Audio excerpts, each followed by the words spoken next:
Mm. All right. Does anyone have any doubts from previous class? You have a doubt? Tell me.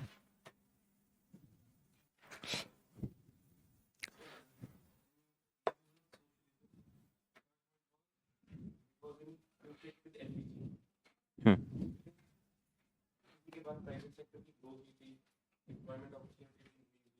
Mhm.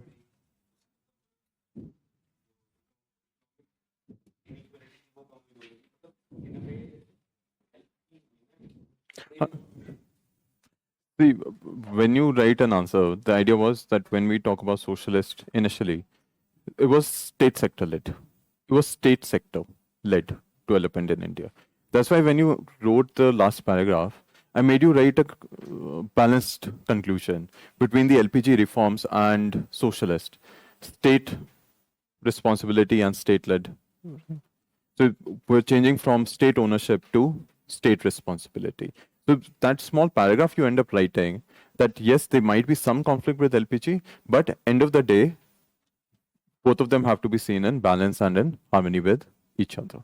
The government is still continuing with its socialistic ideas. That's why when you write examples, you write current affair examples that we're still continuing with Gandhian socialism, democratic socialism, who's still continuing with the idea that we're still a welfare state, in the sense that we're still launching schemes, we're still launching initiatives for welfare and all of this.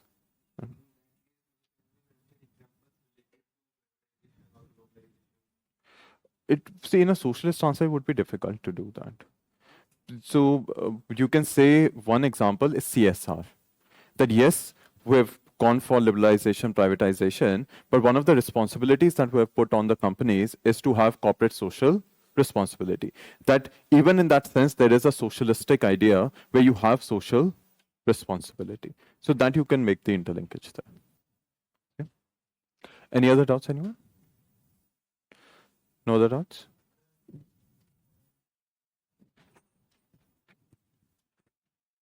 Now, sir, volume. Now, all right. No other doubts? What's the last thing you have written? Four aspects you had written, right? Oh, acha, only heading. Write down. First, source of power, we the people. First, source of power, we the people. Source of power, we the people. Second, date of adoption. Date of adoption, 26 November 1949. 26 November 1949. Third, nature of the Indian state. Nature of the Indian state. Sovereign socialist, secular democratic republic. Sovereign socialist, secular democratic republic. Republic. And lastly, objectives of the Indian state. Objectives of the Indian state. Objectives of the Indian state. Justice, liberty, equality, and fraternity. Justice, liberty, equality, and fraternity. Equality and fraternity. Equality and fraternity.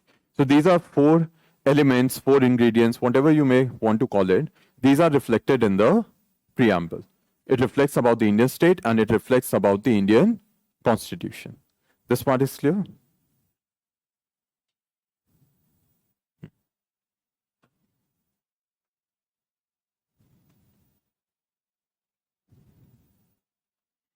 All right. This part is clear?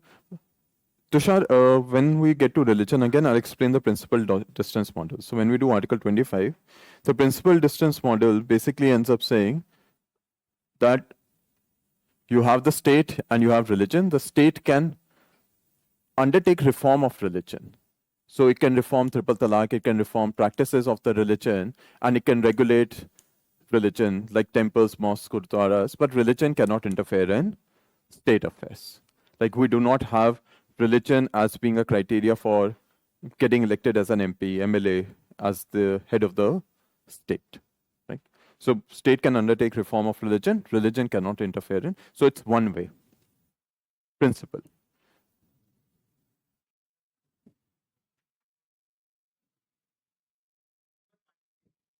No, case laws, you don't need to know the background of, because that would take a lot of time if I explain, because that will go into law optional. So only to the extent what the case has ended up saying, that you need to remember. Otherwise, it would take a lot of time if I go into every case law and specifically what they have done. If it is relevant to the topic, I'll explain. Or you can ask me after the class. That can also be done. Right. Right on the next heading. Linkages between nature and objectives of the preamble. Linkages between nature and objectives of the preamble. Nature and objective of the preamble. So the idea is that how do you make the interlinkages between these ideas, which are the nature of the Indian state, and these ideas, which are the objectives of the Indian state. And you need to use current affair examples. So you pick one idea from here, you link it with one idea from here by using current affairs example. So let's say if I use the example of sovereign, right? If you take the first word, sovereign, you can link it to which part of the objectives? Like within this context? Anything within objective, not specifically those terms. Unity and integrity of India. And which example you can provide to make sure the linkage? Operation Sindoor. Right? Write it down. In this manner, that is how you would do in the UPSC exam. You would need to also give the headings, let's say nature of Indian state, objective, and linkage, so that you're able to better understand.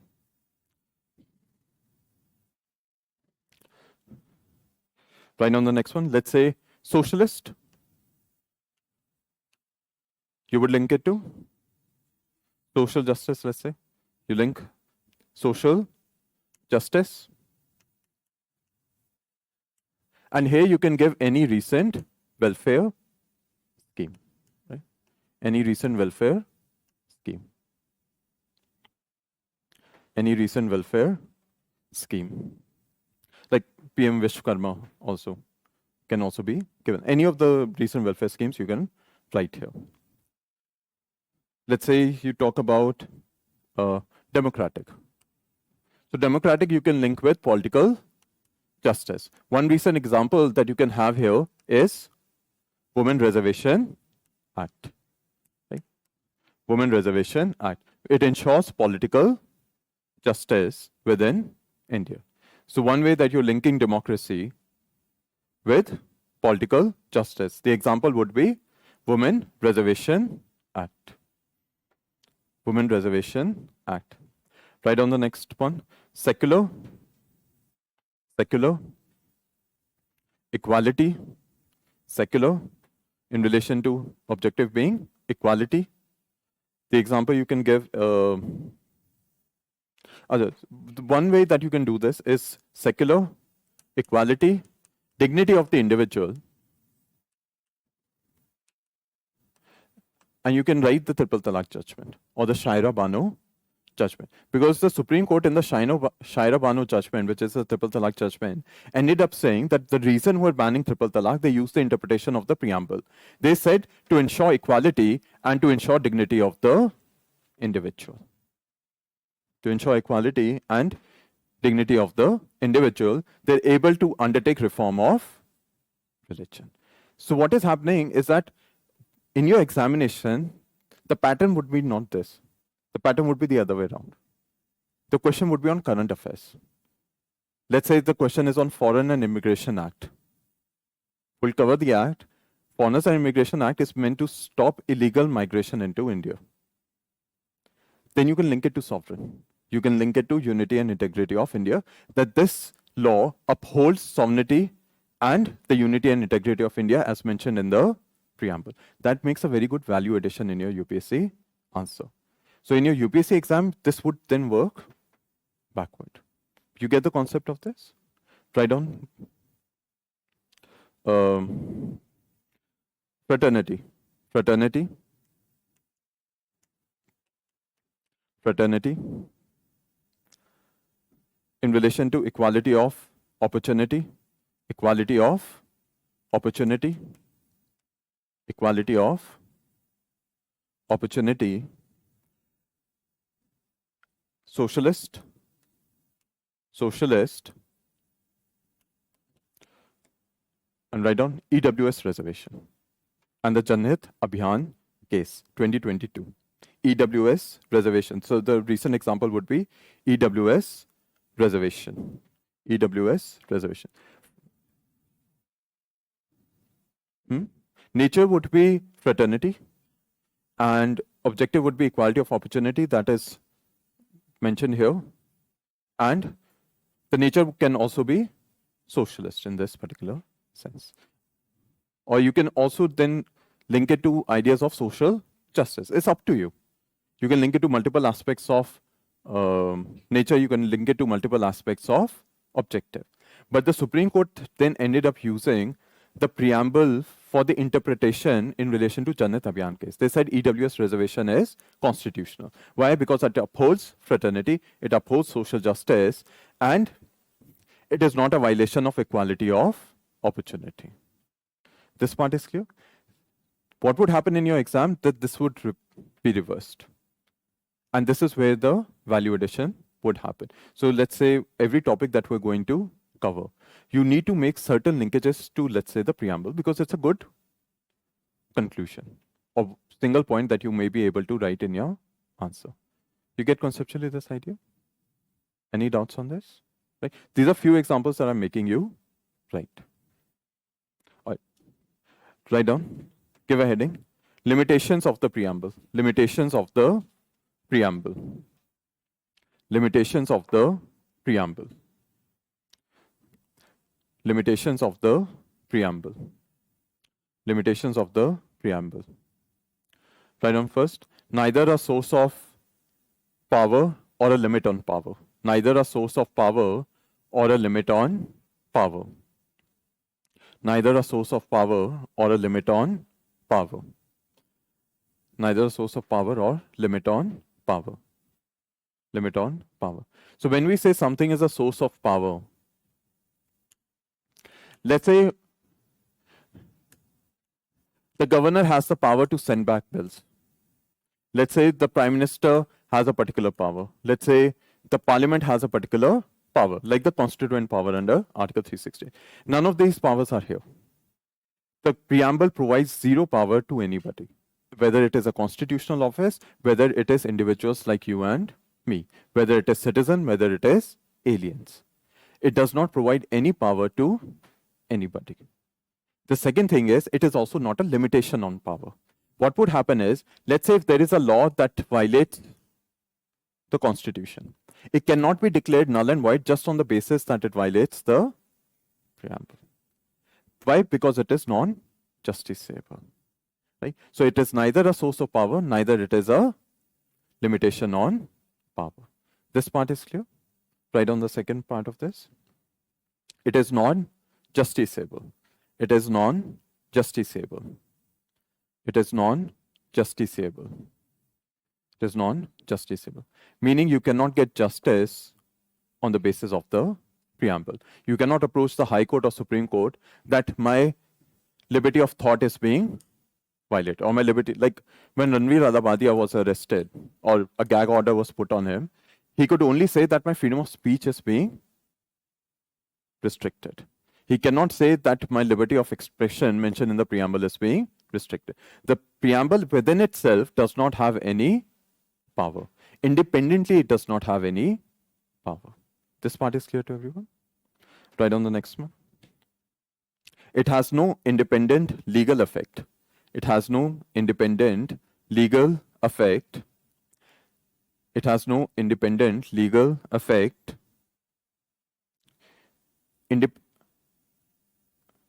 Independent legal effect independently of other provisions. Independently of other provisions. In- Independently of other provisions. Independently of other provisions. Independently of other provisions. So what it means is that same thing if you take the Ranveer Alabadia case, it the Supreme Court or the High Court can make the argument that yes, Article 19 is being violated and liberty of expression is being violated.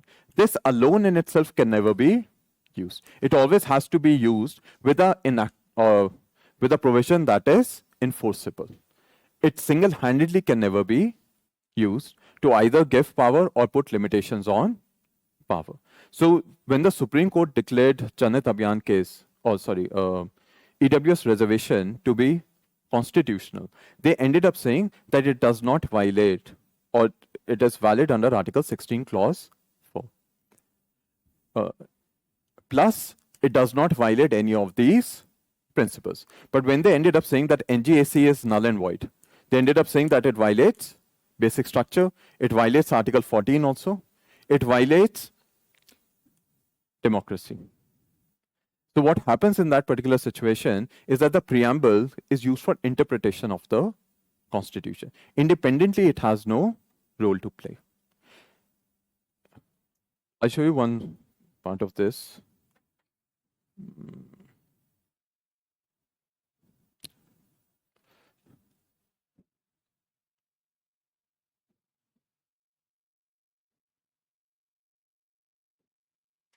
This question was asked in 2020. This is the last question that was asked on preamble. For the past 5 years, it's never been asked. The preamble to the Constitution is part of the Constitution? Yes or no? Which case said? Keshwananda Bharati case ended up saying that it stands part of the Constitution. It has no legal effect? Yes or no? It has no legal effect. Now, whether is this question correct or is this statement correct?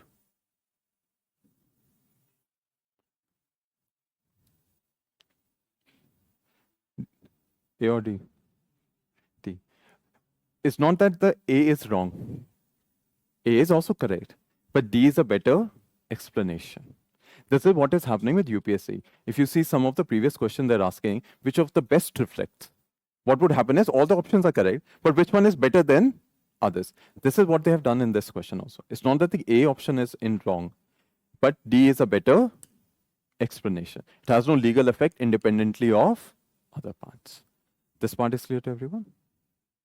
Write down. Give a heading. Significance of the preamble.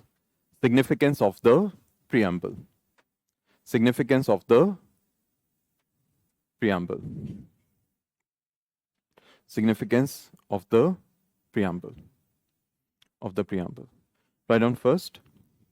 It is an integral part of the Constitution. It is an integral part of the Constitution. It is an integral part of the Constitution. It is an integral part of the Constitution. Constitution. Next point. The Constitution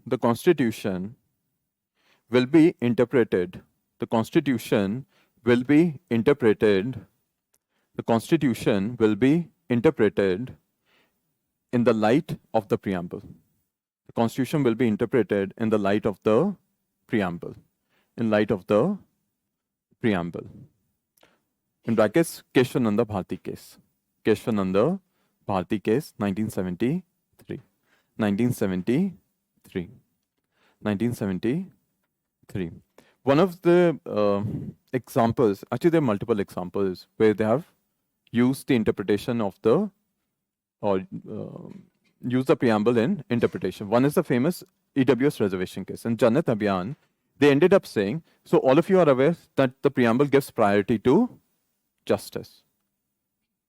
Is anyone? What happens in the preamble is that you have the objective of justice. What happens is that in relation to liberty, equality, and fraternity, it is justice that would be given priority over others. What it means is that to ensure justice, you can compromise with liberty. To ensure justice, you can compromise with equality. To ensure justice, you can compromise with fraternity. So one of the ways that they ended up saying was EWS reservation.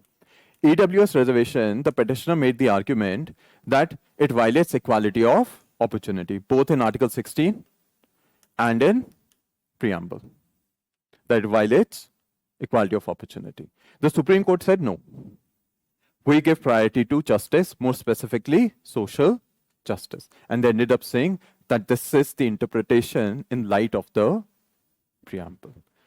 They have used this in multiple cases. So one example you can write.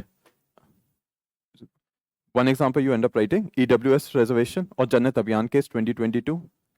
In the Swahani case, 1992. Jannat Abhiyan case 2022. Indira Swahani case 1992. So when the OBC reservation was given, the Supreme Court used this idea again of social justice, that we give priority to social justice. And therefore, you can provide 27% reservation to other backward caste. Right?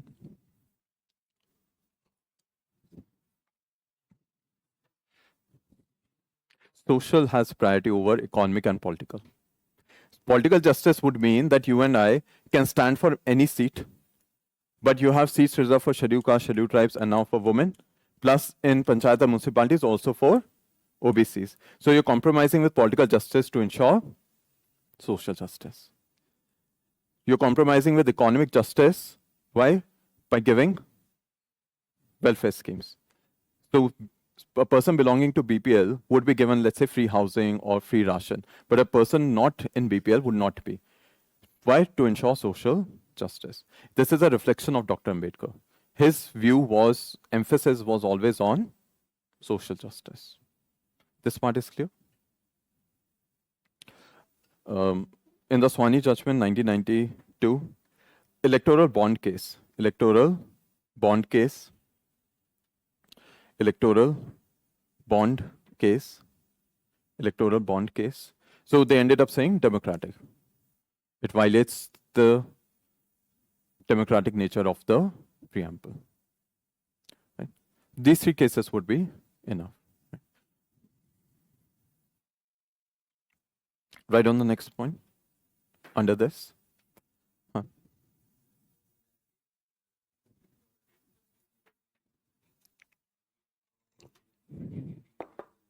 No. Sovereign. That always comes first.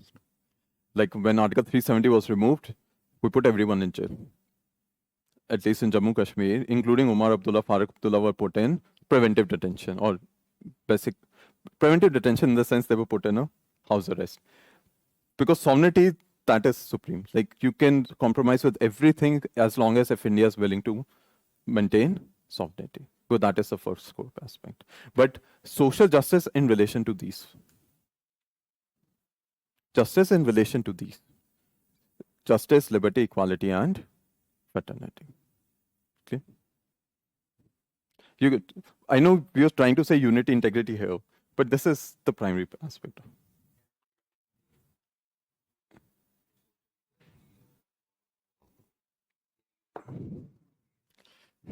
Actually, that's the next topic we'll talk about, which is demand for new states. So we'll talk about that part there. Any other doubts, anyone? All right, write down. The preamble gives priority to justice. The preamble gives priority to justice. The preamble gives priority to justice. Priority to justice. The preamble gives priority to justice. Priority to justice. Every country that has ever formed a constitution would always give priority to one aspect over the other. If you look at the United States, the basic priority is always liberty. To ensure liberty, you can compromise with everything else. Like the view of the US Supreme Court has been in relation to freedom of speech is that you have complete freedom of speech, but you cannot yell fire in a closed room. Like you cannot create immediate panic. Like if somebody yells fire here, it would create immediate panic.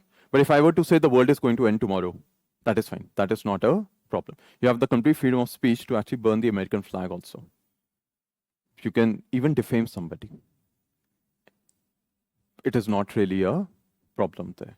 Why? Because they give priority to liberty. If you look at the old Lebanese constitution used to give priority to equality because they had multiple religious groups there. So the president has to be from this religion, the prime minister from this religion, this person from this religion, this many seats would be reserved for this religion. Why? For them, equality was the primary aspect. But we give priority to justice. It is based on our freedom struggle. It is based on our particular condition. And it's a reflection of Dr. Ambedkar also. This part is clear to everyone? Right on the next one. It signifies the unity of the nation. It signifies the unity of the nation. Signifies the unity of the nation. Unity of the nation. And lastly, majority of the aspects are now part of the basic structure. Majority of the aspects are now part of the basic structure. Are now part of the basic structure. Now part of the basic structure. Basic structure. So secularism is basic structure, sovereignty is basic structure, unity, integrity is basic structure. The idea, actually the only thing that is not is socialist. Socialist has not directly been mentioned as basic structure. The word that they have mentioned is actually welfare state. The word socialist till date, they have not mentioned as basic structure. What they have mentioned is welfare state. You get this conceptually? But don't write it in UPSC, like don't overcomplicate our answer.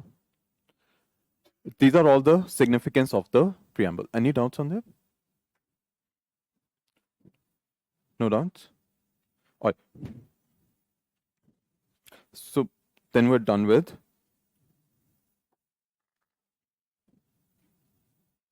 Just one more. Views on preamble. Just write on one more aspect. Views on preamble. Views on preamble. Views on preamble. Views on preamble. Write in bullet points. N.A. Palkiwala. N.A. Palkiwala.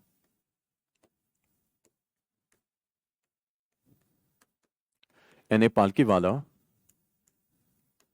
has called it the identity card of the Constitution. Identity card of the Constitution.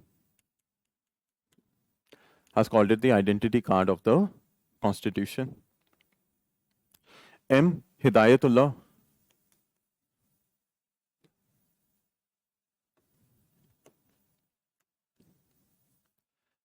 has called it the soul of the Constitution.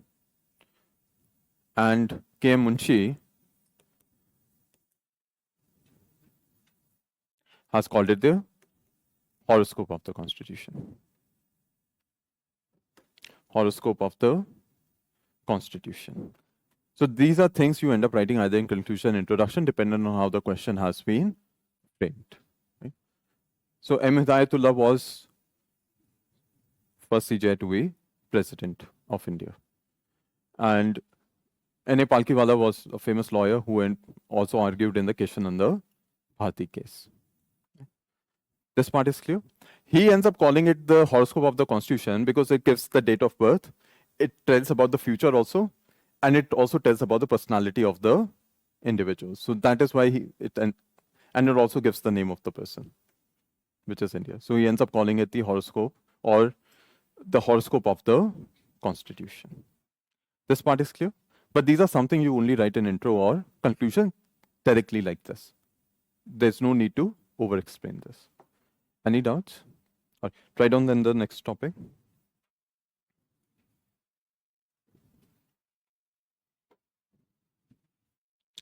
Formation of new states.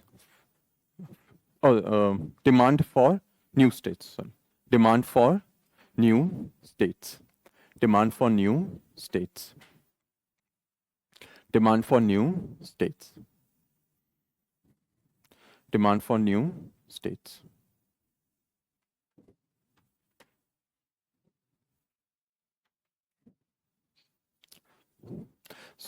So if you see in UPSC, this question has been asked multiple times now, but not a single time in polity. It has continuously been asked in GS paper 1 under society.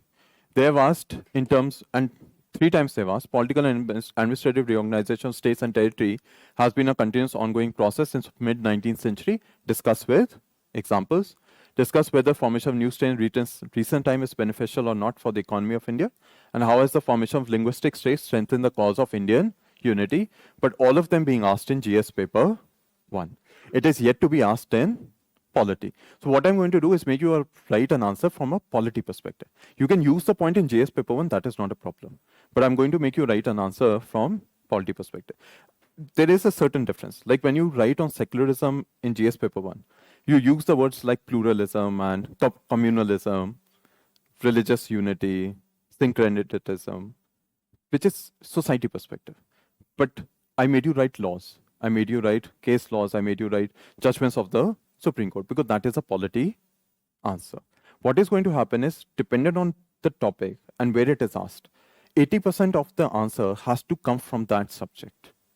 So demand for new states can be asked in GS paper 1. It can also be asked in polity. Secularism can be asked here also. Secularism can be asked there also. Like you have governance now. Governance is in GS paper 4 also. It is in GS paper 2 also. Citizen charter and e-governance will do from a polity perspective. But you'll also learn it from a ethical perspective from GS paper 4. The answer cannot be the same. Why? Because these are different subjects. Like in the first class, I asked you to define India now. You can talk about the same thing from different perspective. If a question comes on demand of state, 80% of the answer should always be from that subject. 20% you make the interlinkages. You get this conceptually? Any doubts on this one? Write down.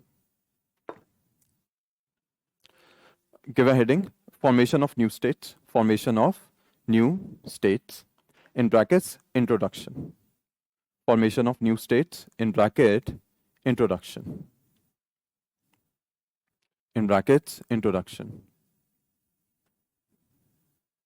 Right.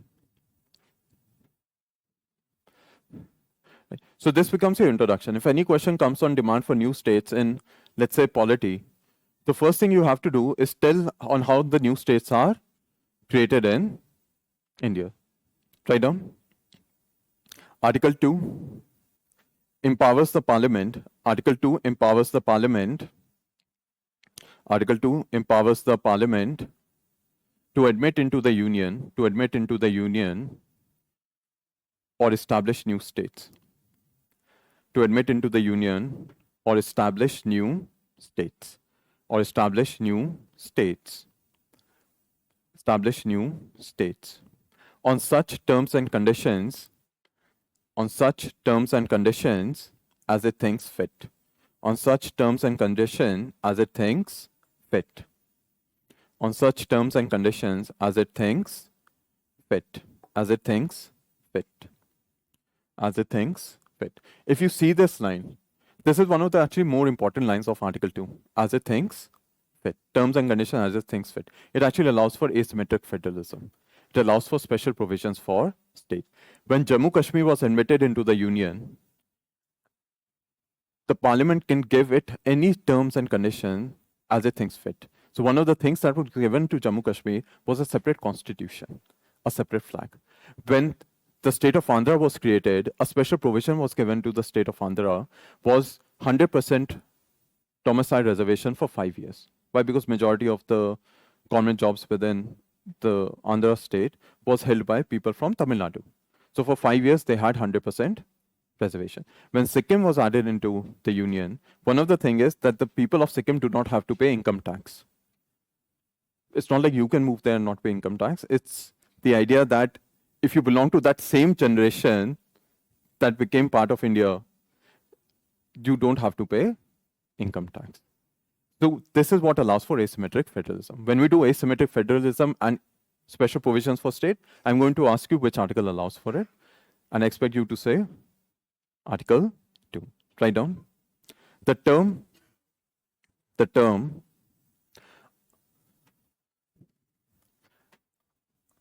on such terms and conditions as it thinks fit. The term on such terms and conditions as it thinks fit on such terms and conditions as it thinks fit, allows for asymmetric federalism, allows for asymmetric federalism, allows for asymmetric federalism, and special provisions for state, and special provisions for state, and special provisions for state, special provisions for state, in brackets Article 371, in brackets Article 371. While Article 3, while Article 3 relates to the formation or changes, relates to the formation or changes, relates to the formation or changes in the existing states, in the existing states, in the existing states,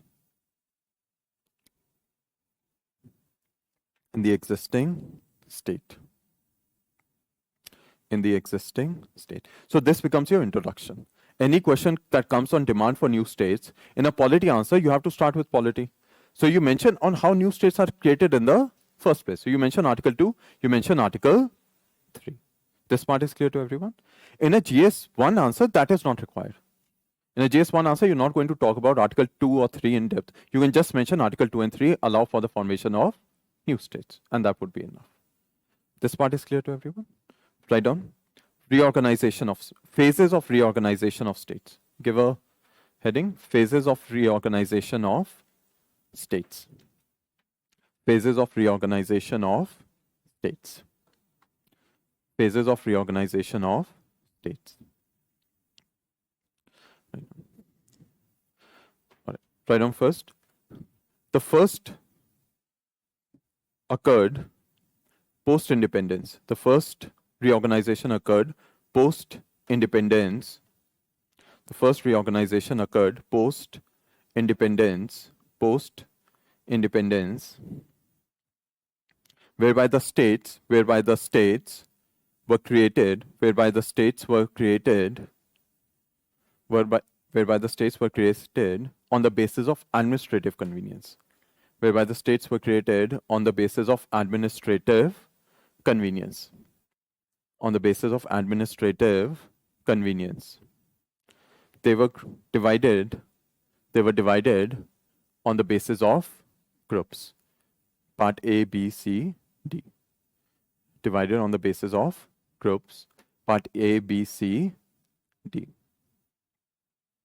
Part A, B, C, D. A, B, C, D.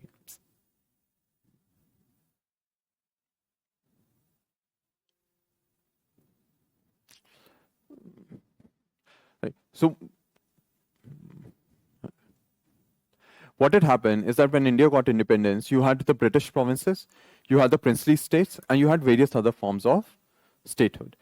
The constitution ended up dividing the states into Part A, Part B, Part C, Part D. Part A were the British provinces, like United Provinces, Madras State, Bombay State. Part B were the princely states. Then you also had Part C and D. That was the first reorganization soon after our independence. This part is clear to everyone? I will show you the image. For some reason, it's not. Oh, man.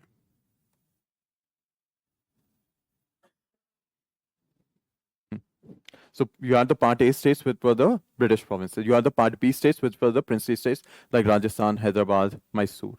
You also had the Part C and D states. This was initially what happened after our independence. Write down. Thereafter, the second phase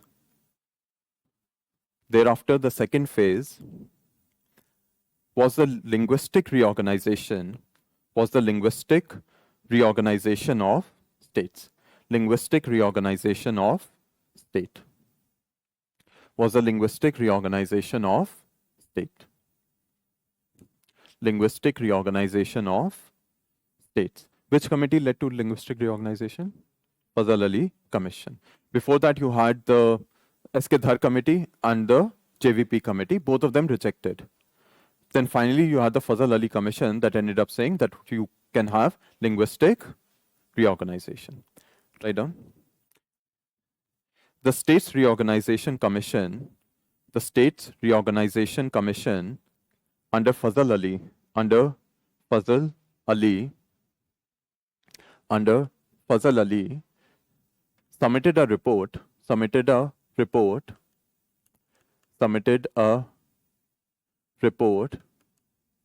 that accepted language,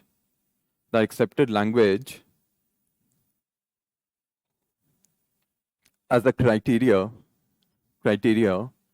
for reorganization of states. Language as a criteria for reorganization of states. Criteria for for reorganization of states. It rejected one language, one state. It rejected one language, one state. It rejected one language, one state. One language, one state. One language, one state. One thing is that is with the Fazal Ali Commission that it was formed in 1953 and the report was submitted in 1955. You can use any of the years, it is not a problem. If you say Fazal Ali Commission report, you say 1955. Okay. But that is why some books now you have different years because the formation year and the report year are different. One of the things that the Fazal Ali Commission rejected was one language, one state, meaning states would not be created just on the basis of a single language. States would have majority language and minority language. Like in Haryana, if you go to Sirsa, it's Punjabi speaking. If you go to Karnataka, to the Kalyani Hyderabad region, you have Telugu speaking. In the northern parts of Karnataka, you have Marathi speaking. If you go to, let's say, the northern parts of Maharashtra, you would have Hindi speaking regions in relation to Madhya Pradesh, but also Gujarati speaking region on the other part. You also have Konkani language there. The idea is that no state would be created just for one language. It would have a majority language, but it would also have minority language. This part is clear to everyone? Write down. It gave the following criteria for reorganization. It gave the following criteria for reorganization. It gave the following criteria for reorganization. Reorganization.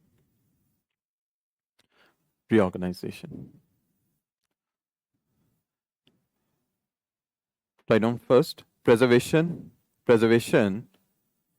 and strengthening the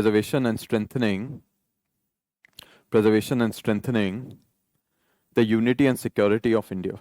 Preservation and strengthening the unity and security of India. Unity and security of India. So one of the things that happened after independence is that a lot of people are not aware, because law and order is still a state subject, border security was actually handled by the states.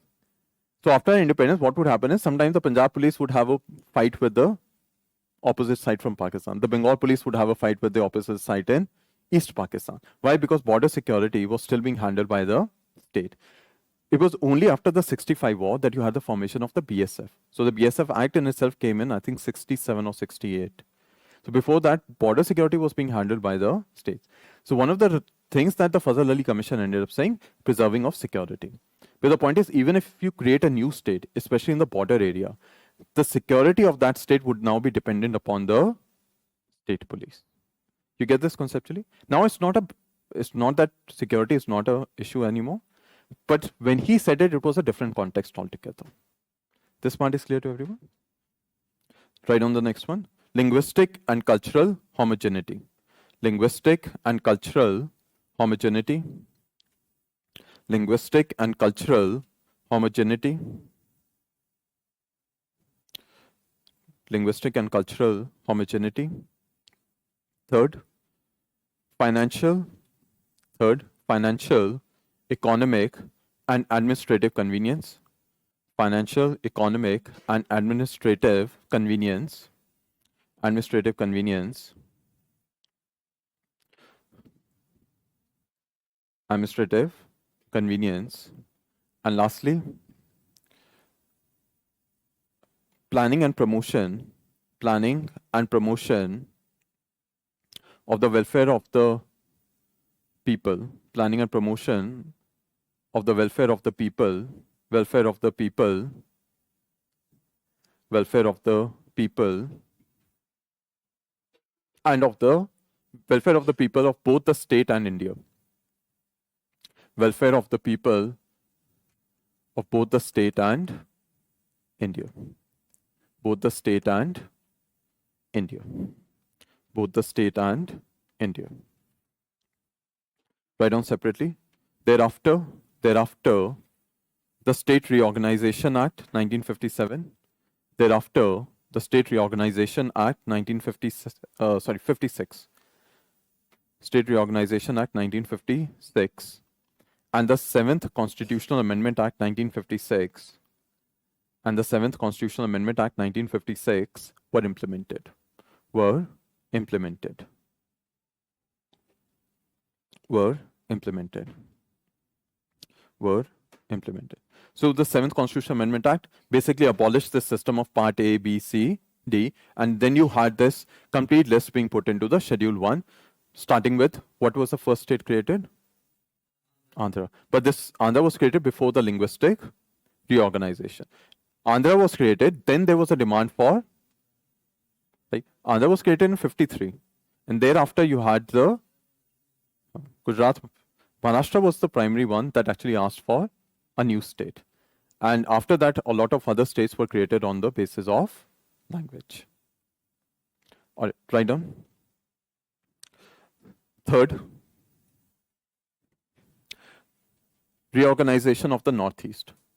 Reorganization of the Northeast. Reorganization of the Northeast. Reorganization of the Northeast.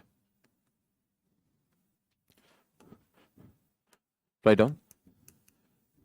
States within the Northeast were created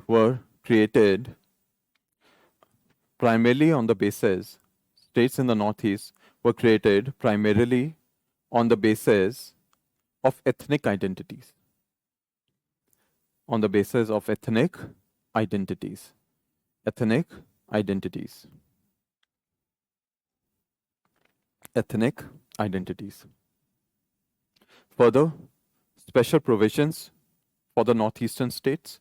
Further, special provision for several northeastern states. Special provisions for several northeastern states.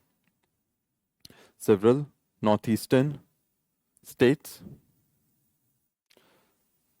And sub-autonomy and sub-autonomy and sub-autonomy through 6th schedule and sub-autonomy through 6th schedule were also provided. And sub-autonomy through 6th schedule were also provided. Were also provided. Were also provided. Were also provided. So when you talk about the reorganization of the Northeast, language was still there, but it was primarily reorganized on the basis of ethnic identities. Mizoram, Nagaland, then within Assam, Meghalaya, you also had the sub-autonomy also being given to tribal councils, to the Khasis within Meghalaya and others. But again, it was not one ethnicity. You would still have majority ethnicity and you would have minority ethnicity. Like if you look at Manipur, it also has Meiteis, it has Kukizos, and it has Nagas. This part is clear? Any doubts on this? Try down the next one. Post-2000 reorganization. Post-2000 reorganization.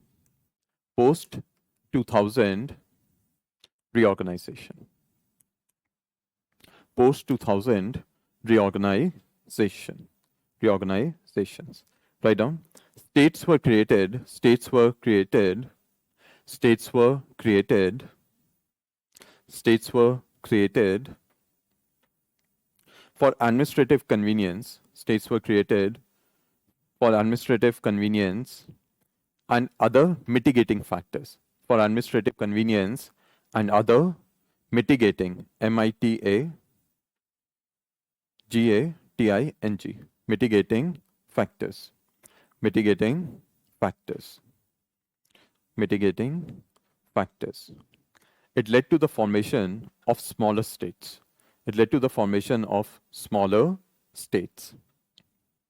It led to the formation of smaller states. Smaller states. Smaller states. So if you, the best way you draw it in the same manner that I would do, I would make it easier in the UPSC exam. So what were the three primary states that were created? You had Uttarakhand, right? So it had a geographical factor, which was that it was a hilly part of UP. The mitigating factor, ethnic identity. You had two different communities that used to live there, Garhwalis and Komonis. You also have the creation of Chhattisgarh. What was the geographical factor? It was the forested part of Madhya Pradesh. Like it was the hilly part of Uttar Pradesh, it was the forested part of Madhya Pradesh. The mitigating factor, tribals. That was primarily tribal dominated. Within Jharkhand also, you had geographical factor, which was both forest plus minerals, like coals and other aspects. Plus, it also had a mitigating factor, which was the tribal population. So it was the forested part of Bihar, this was the forested part of Madhya Pradesh, this was the hilly part of Uttar Pradesh. It had two different communities that used to live there, Garhwalis and Komonis. It used to have a different tribal population that used to live there, and same tribal population that used to live there. So all of these three states were created on these bases. The other aspect was that you wanted the formation of smaller states. Why? For administrative convenience. This is how you end up writing it in your UPSC examination. In neater handwriting and with the complete word. But it would show to the examiner that you're aware of why the actual issue was for the creation of these states. Because otherwise, people end up only writing smaller states. But you can create very small states. Now you can make Gurgaon also as a state, but it's not going to happen. The primary reason is that the factors still have to be considered. And the Fazal Ali Commission factors are still being considered. It's not that they have been left. This part is clear to everyone? Any doubts? Everyone's written this? Right. Right. And write down the, what is the most recent state? Telangana. What was the reason for its creation?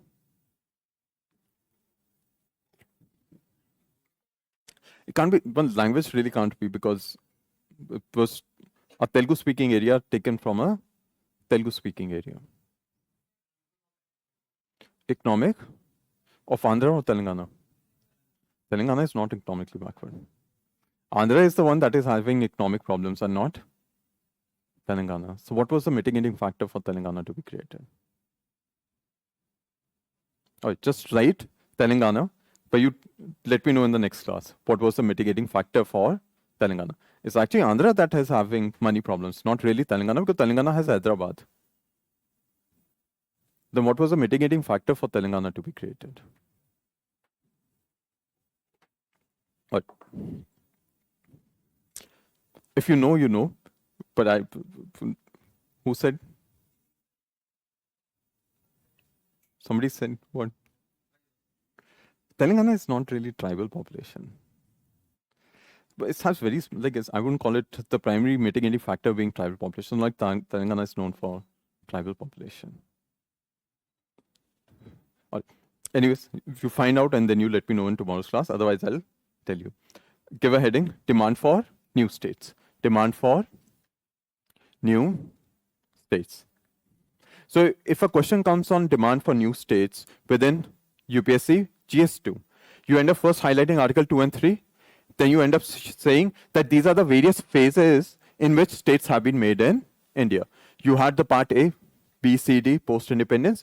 You had the linguistic reorganization. There's no need to mention the complete points that Fazal Ali Commission has given. Just mention that it was created, done on the basis of the Fazal Ali Commission report, and implemented through the 7th Constitutional Amendment Act and the State Reorganization Act. Reorganization of the Northeast, this, and you end up drawing that small diagram that I showed you, and this would be enough. Again, you would be able to write this within what, 50, 60 words all together. But you have shown the various reorganization in all of this. This part is clear? Then you get to the next part. Reason for demand for new states. Reason for demand for new states. Reason for demand for new states. Reason for demand for new states. Right on first point. There has been a demand. There has been a demand for the official second reorganization of states. For the official second reorganization of states. Official second reorganization of states. So long back you had Bibek Debroy. Bibek Debroy was the head of the Economic Advisory Council. So he ended up saying that there should be a second reorganization, but nobody took it seriously. Both the BJP and the Congress have really rejected this, that there's not going to be any second reorganization because technically it's not required anymore. If you want to create new states, you don't need a special act for it to be created. If you want to create new states, you can just create them. It's not a problem. The reason you had the first reorganization because you wanted to take away part A, B, C, D. So the constitution had to be amended. But you end up writing this, it would be fine in UPSC. But you get the crux of this, right? Right on the second point. Identity-based demands. Identity-based demands. Identity-based demands. Identity-based demands. So you write down the examples. On the basis of language, you have the demand for Mithilanchal. Mithilanchal. Mithalanchal.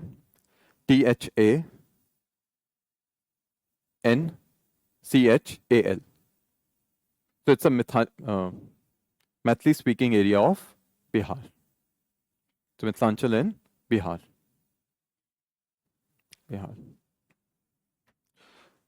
You can also write Tulu Nadu. Tulu Nadu. T-U-L-U, Tulu Nadu. It is the Tulu speaking area of Karnataka. T-U-L-U, Tulu speaking area of Karnataka. Tulu Nadu.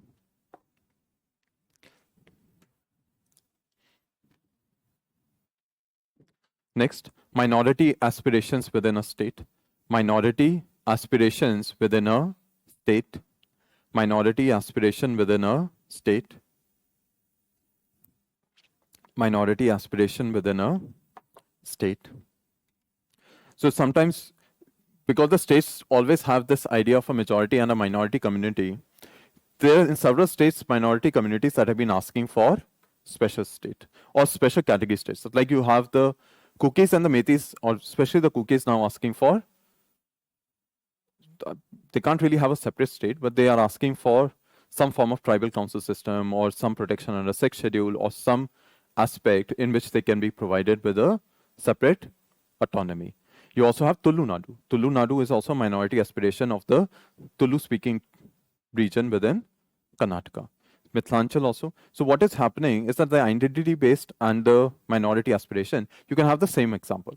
So if you want to write Mithilanchal there, you can write Tulu here. Or you write Tulu there, or you can write Mithilanchal here. Jammu also is trying to look for some form of autonomy. Why? Because of the dominance of Kashmir. Which Pradesh? Bhil is in? And that I'll make you write, like with her Marathwada. Some examples I'll make you write in other parts. Write down. Seeking administrative convenience. Seeking administrative convenience. Seeking administrative convenience. Administrative convenience. Administrative convenience. You can write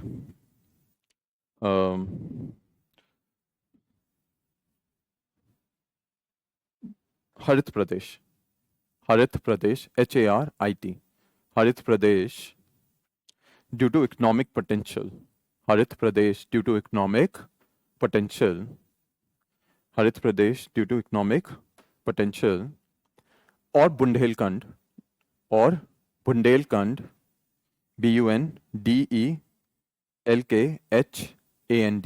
Bundelkhand, due to lack of economic growth, due to lack of economic growth, due to lack of economic growth, due to lack of economic growth, due to lack of economic growth.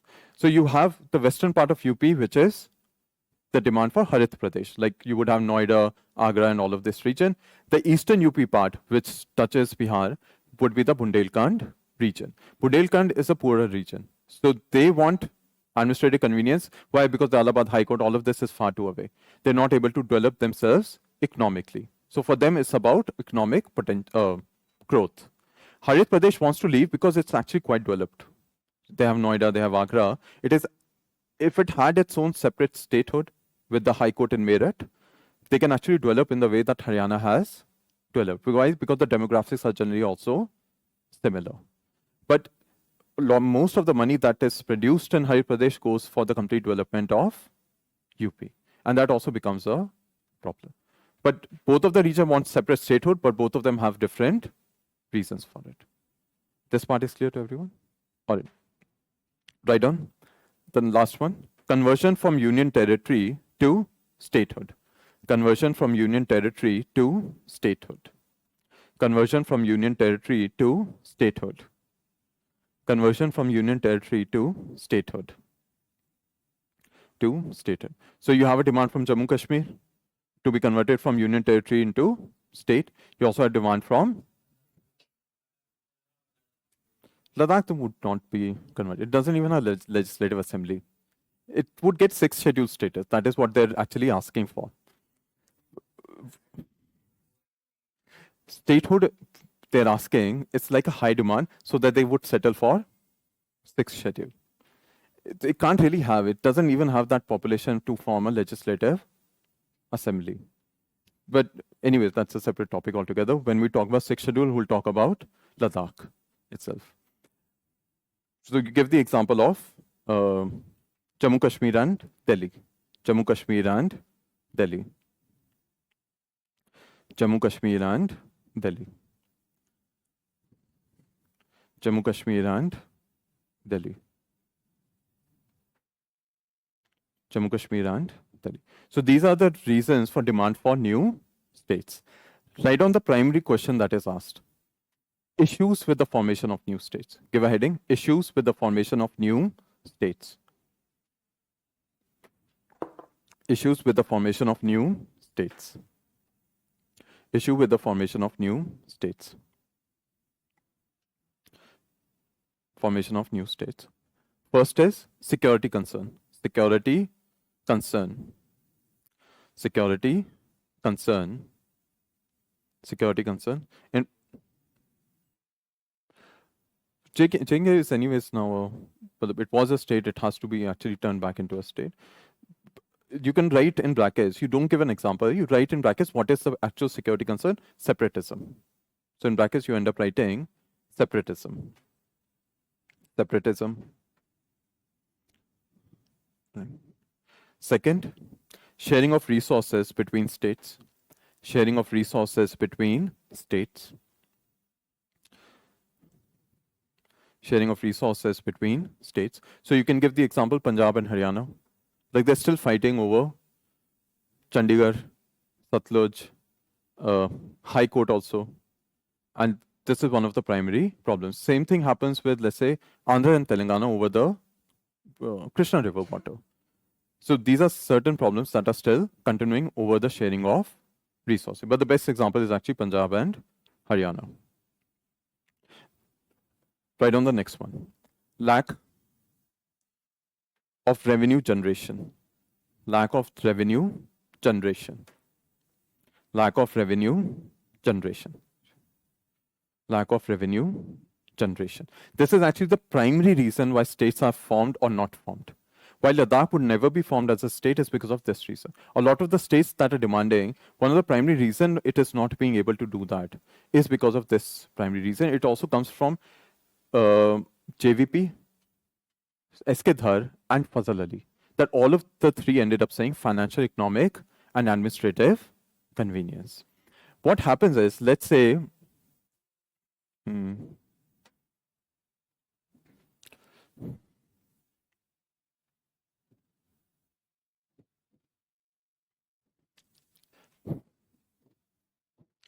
let's say you have Harit Pradesh being created. It would have Noida, it would have Agra. It has enough money to take care of the revenue or the expenses of the state. One of the problems with the creation of the new states are, let's say when you create or divide Maharashtra into two, Marathwada would end up taking Mumbai and Pune. It would have enough money to take care of itself. But what is the major city in Vidarbha? Nagpur. Nagpur doesn't produce enough revenue to take care of the complete state. This is the problem that happened with Telangana and Andhra. Because Hyderabad, which was a major producing economic producer within the state of Andhra Pradesh, it went into Telangana. Telangana is not asking for money, but it is Andhra for Amravati and for other projects has to ask for union help. If you create new states which is not able to make enough revenue, it doesn't have cities that make enough revenue, then the state is not be able to sustain itself. It would continue to ask for special category status, it would continue to ask for money from the union government. When Bundelkhand is formed, what would be the most major city there? Prayagraj depends, like might go into Awadh, might Gorakhpur, Gwalior. But the whole idea is that it doesn't have a major city for revenue generation. If you look at Uttarakhand, you look at Chhattisgarh, you look at Jharkhand, all the three states are suffering from the same issue. That you ended up saying that smaller states would lead to more administrative convenience, other mitigating factors were there, but none of the states have been able to economically develop themselves. Why? Because there is no revenue generation in those states. Uttarakhand now has started with the formation of the Haridwar and Rishikesh and Dehradun. So you have industrial hubs being formed there. Now it is producing enough money. Jharkhand, Chhattisgarh is still dependent on money from the union. And same thing is happening with let's say you take Bangalore or you take Karnataka. 90% of the revenue for Karnataka actually comes from one city, which is Bangalore. Same thing is happening with Maharashtra, where majority of the money is coming from two cities, Mumbai and Pune. So if you create, this is the problem that happened with my home state also, Haryana. When Haryana was created, all the revenue producing districts actually went into Punjab, Amritsar, um, Ludhiana and all of this. There was no major city in Haryana left. Then you 80s, you had the growth of Faridabad. Now the Gurgaon makes enough money as compared to all the districts combined. But this is the primary problem with new states. You need money for revenue generation. Only two states in India have this capacity where you have multiple centers of revenue generation. One is Tamil Nadu. Tamil Nadu, Chennai produces a good amount of money, but Madurai also and other parts of the state also. The other is Gujarat. The Ahmedabad, Surat, Vadodara are also good revenue generation cities. You can make a home, but you need money to sustain it. And you need an aspect where the revenue generation would have to come for this. And this is the primary problem that after the creation of these three states, we have not created new states. Telangana was created because there was a huge political pressure to that also. But the primary problem that Andhra is facing is the same thing. It doesn't have a major city. The same is with Karnataka. If you end up creating the state of Tamil Nadu, the major city is Mangalore. Now, Mangalore is rising, no doubt. But right now, it is not in the same level where it would be able to sustain the complete expenses for the state of Tamil Nadu. You get this completely? You understand the issue? Right? It has to be practical. This is the primary reason why new states are really being created. Any doubts on this? No? All right, write down. In brackets, write down. In the same point, in brackets, write down. It leads to demand. It leads to demand for union help. It leads to demand for union help and aid. For union help and aid, like special category status. Help and aid, like special category status. Like special category status. Like special category status. Right on the next point. Lack of self-sufficiency. Lack of self-sufficiency. Lack of self-sufficiency. Next one. Lack of administrative convenience. Lack of administrative convenience. Lack of administrative convenience. Administrative convenience. Next. Creates identity-based agitations. Creates identity-based agitations. Creates identity-based agitations. Agitations. So in brackets you can write son of the soil movement, son of the soil movements, son of the soil movement, son of the soil movements, and write on the last one. Leads to a domino effect. DOMINO. Leads to a domino effect for creation of more states. Leads to a domino effect for creation of more states. Creation of more states. Creation of more states. The issues are clear to everyone? Any doubts on them?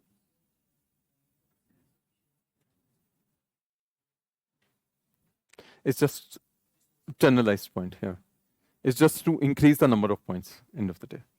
Because states are created for administrative convenience, you can say that one of the issues would be that the state would not have administrative convenience. What type of convenience that might not be there? Like you take the example of Ladakh. If it's created into a state, it is closed for 6 months. Leh is closed for roughly 6 months, around a year. Then how would you be able to govern that state? So that in itself becomes a problem. You also need the formation of certain level of infrastructure. So you should be able to have the affordability to create actually a high court, because the money is really spent to some extent by the state also. You need enough money to creation of district judiciary. You need enough local level officers. So all of this requires a lot of self-sufficiency within that state.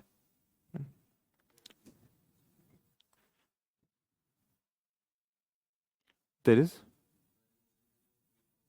Depends. If somebody is able to protest enough, they would get it. In India now, all new states are completely being driven by political demands, political pressure. Write down the, give a heading. Advantages of new states. Advantages of new states. Advantages of new states. Advantages of new states. Advantages of new states. First, localized governance. Localized governance. Localized governance. Localized governance. Localized governance. So one of the primary issue has been of the high courts also. That if you look at UP, it's there in Allahabad, it's there in Lucknow. But the problem is with Harit Pradesh, the problem is with Bundelkhand. People have to travel very far to get access to high court justice. You do have benches in Meerut and other places, but it's not the same. And this is one of the primary problems that happens, that if you do create a smaller state, you would have aspects of localized governance. It becomes easier to govern. Like if you take UP, in terms of population, if it was a separate country, it would be the world's 5th largest country, just in terms of population. Second would still be India. I think now we're first, but the 5th largest would still be UP. And this is the primary problem. How do you govern such a huge population with just one individual? You get this conceptually? Same thing is with Mumbai. That if you look at the High Court, Mumbai, it is way too far for people from Vidarbha, that they have to travel completely to the city of Mumbai to get access to High Court justice. This part is clear?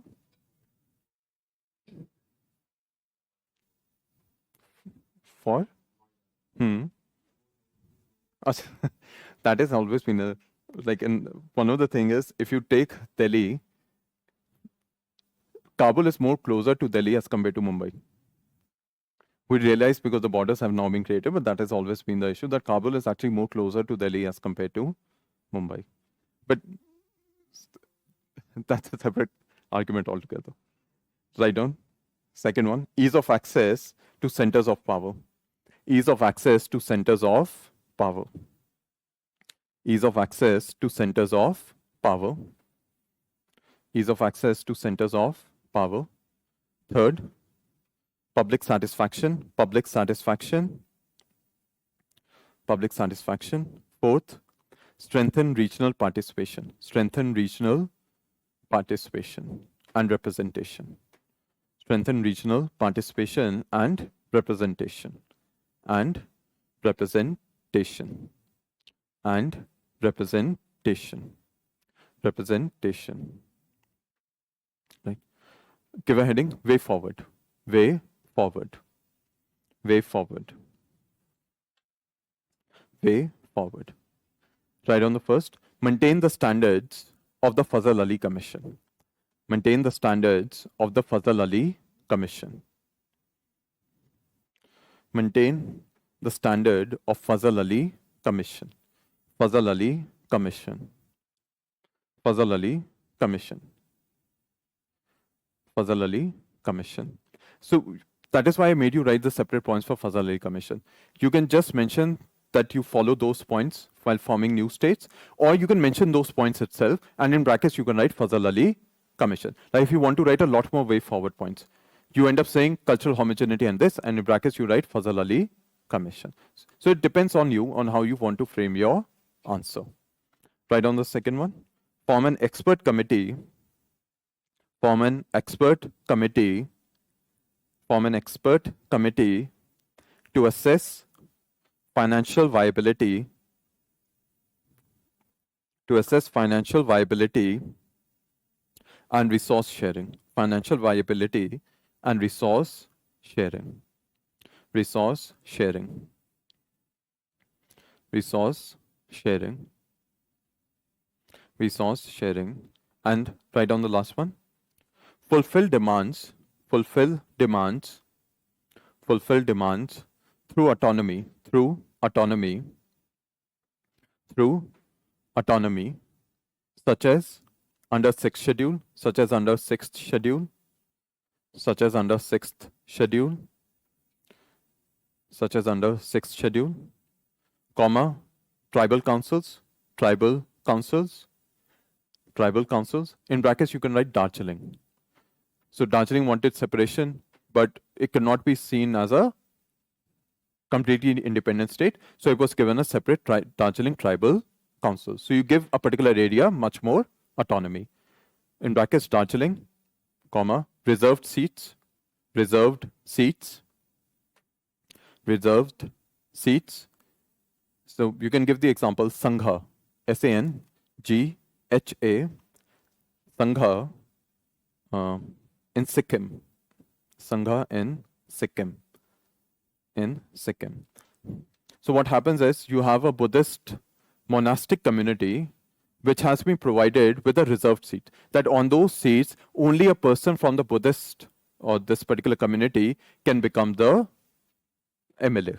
So you can provide for reserved seats within a particular state. So Sangha is a particular region which has been given a separate seat itself. Write down. And special provisions. And special provisions. And special provisions.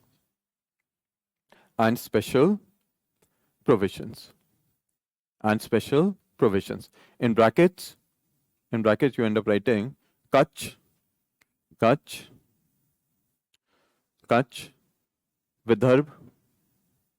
Kutch, Vidarbh, Kalyani, Hyderabad, Kutch, Vidarbh, Kalyani, Hyderabad, Kalyani, Hyderabad, end of bracket.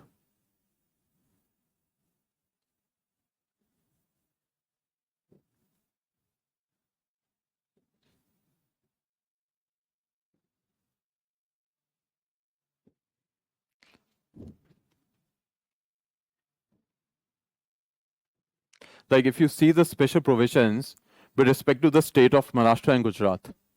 So when the state of Gujarat and Maharashtra were created, this parliament gave them special provision on conditions it thinks fit.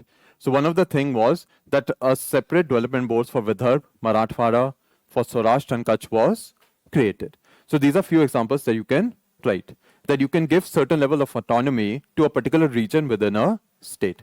So it has already been given to Kutch, it has been given to Vidarbha, it has also been given to Kalyani Hyderabad region of Karnataka.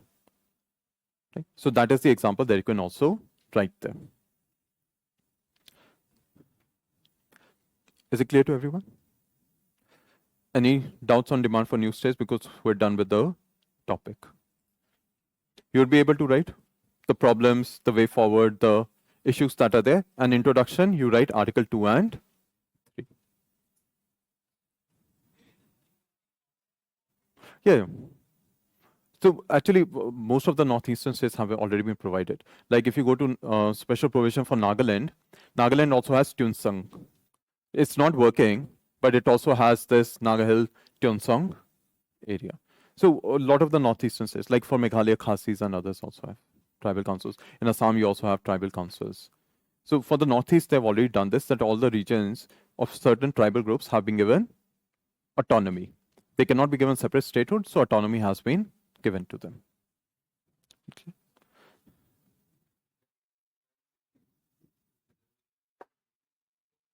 It's a particular Buddhist monastic community, so there's a particular seat that has been reserved for them. I don't know how many seats. But Sangha is a, yeah.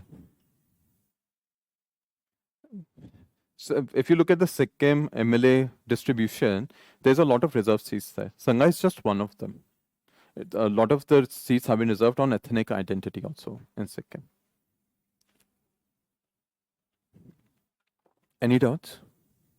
All right. So if we go back to the questions,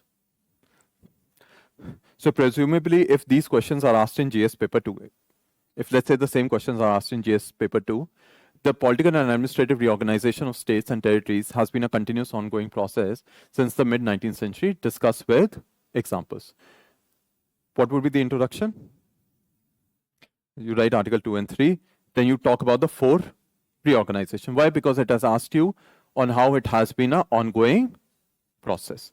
Then you highlight demand for new states, what are the issues, way forward, be done with the answer. It depends upon you on how many points you want to write and what is the word limit. Like they would not ask this back in the polity, but what happens is you mention part A, B, C, D state. So because that is the first one that I made you mention, because those things were also continuing pre-independence also. You also have discussed whether formation of new states in recent time is beneficial or not for the Indian economy. Again, the same introduction, Article 2 and 3. Then you mention what are the benefits of forming a new state, what are the issues, and a way forward. You don't have to mention the evolution or the reorganization. Why? Because this has not been asked in the question. It is only asking whether it is beneficial or not. So you highlight what are the good points, advantages, you highlight what are the problems, and then you give a way forward. There is no need to then say the evolution part in this. And has the formation of linguistic states strengthened the cause of Indian unity? Again, Article 2 and 3, but here you would have to mention Fazal Ali. Right? You would have to mention the first reorganization that occurred in India. And you cannot take a stand against this. They have asked, has it strengthened? Don't say yes or no. Right? Do not take these kind of stand in a UPSC answer. It has been done. You can't reverse this. So you saying that no, it has not strengthened, it was bad idea, that is not going to help you at all in a UPSC answer. Just say that all of this has worked. These are the problems. These are the solutions that can occur. Always have a balance to your answer. As an IAS officer or as a civil servant, you're not supposed to take extreme positions. This part is clear to everyone?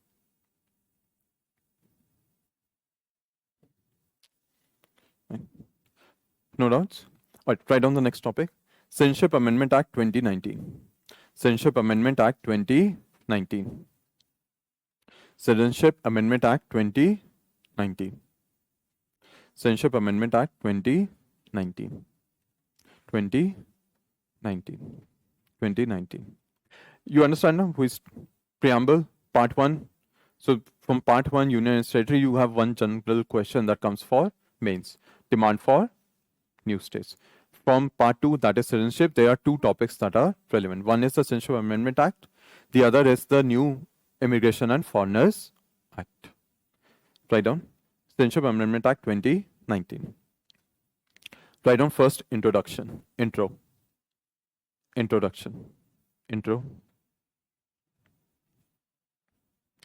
Vishwadit, when we get to special provisions for state now, then I'll explain. But now it's not really an issue that a question on Jammu Kashmir or Article 370 would be asked in UPSC.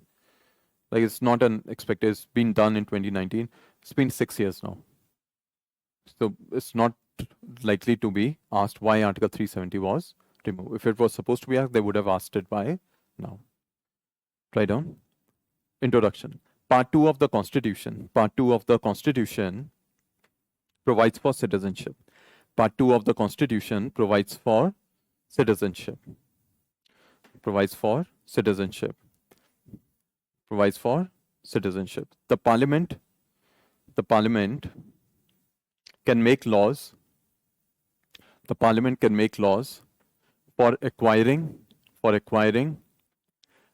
and termination of citizenship. Acquiring and termination of citizenship and all other matters relating to citizenship. And all other matters relating to citizenship. Relating to citizenship. Relating to citizenship. In brackets, Article 11. In brackets, Article 11. Article 11. The Parliament has created the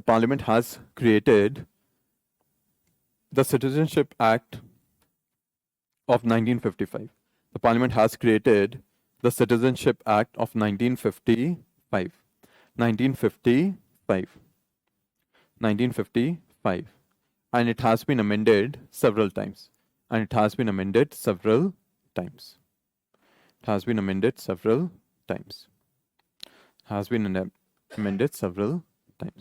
So this becomes your basic introduction. Any question that comes on Citizenship Amendment Act 2019, you first mention that the Constitution in Part 2 mentions citizenship.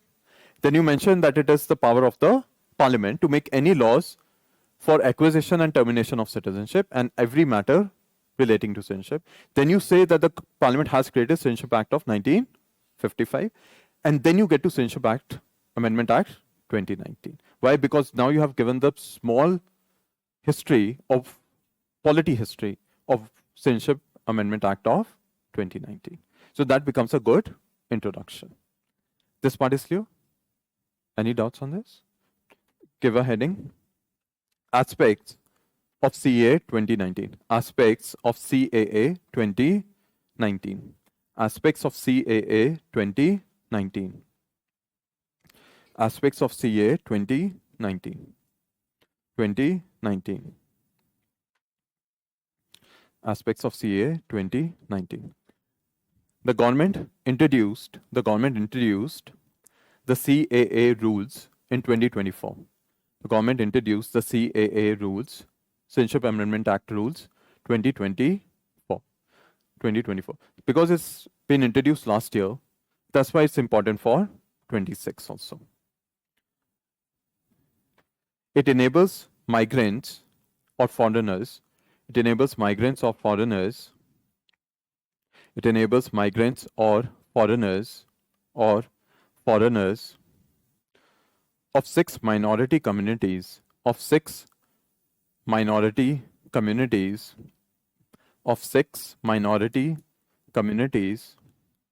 from 3 countries 6 minority communities from 3 countries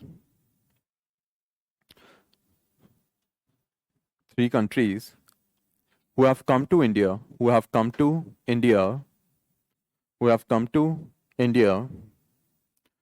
due to religious persecution. Who have come to India due to religious persecution. and have an easier access to India due to religious persecution, and have an easier access to citizenship, and have an easier access to Indian citizenship. Indian citizenship. Indian citizenship. Indian citizenship. So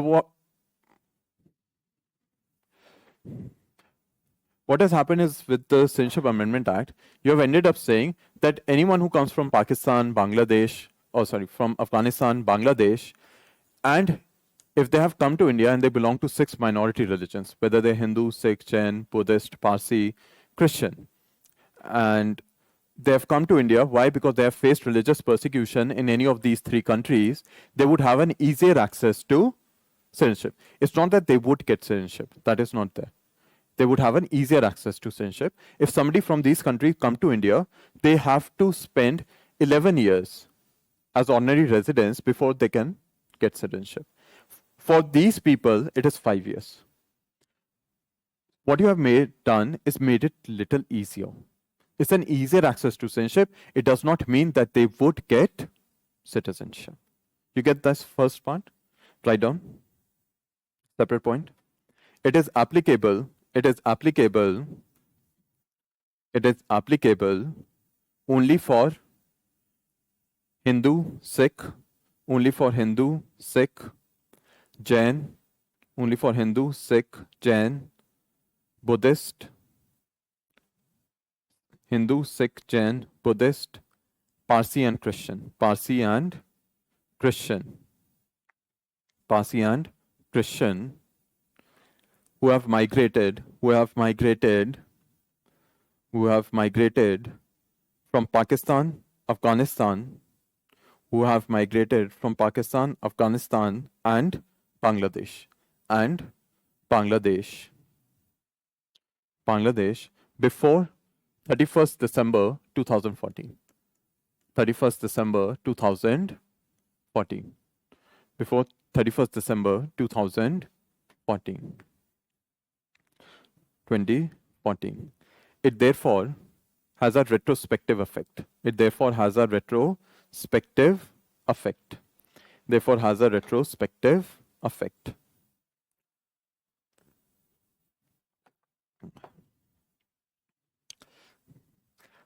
Retrospective effect. Meaning that you should have come to India before this date. If you come to India in 2015, even if you were religiously persecuted, you would not have easier access to citizenship. Like Citizenship Amendment Act would not be applicable to you. So one of the issues that would make you right is this itself. When the Taliban takeover happened in Afghanistan in 21, a large number of, I wouldn't say large, but Hindus and Sikh actually came from Afghanistan into India. But they were not provided protection under the Citizenship Act of 2019. When you had the coup in Bangladesh and Sheikh Hasina was removed, then also you had Hindus and Buddhists come into India. But they were also not provided protection under Citizenship Amendment Act of 2019. So one of the issues with this is, why have you put this as a cutoff date?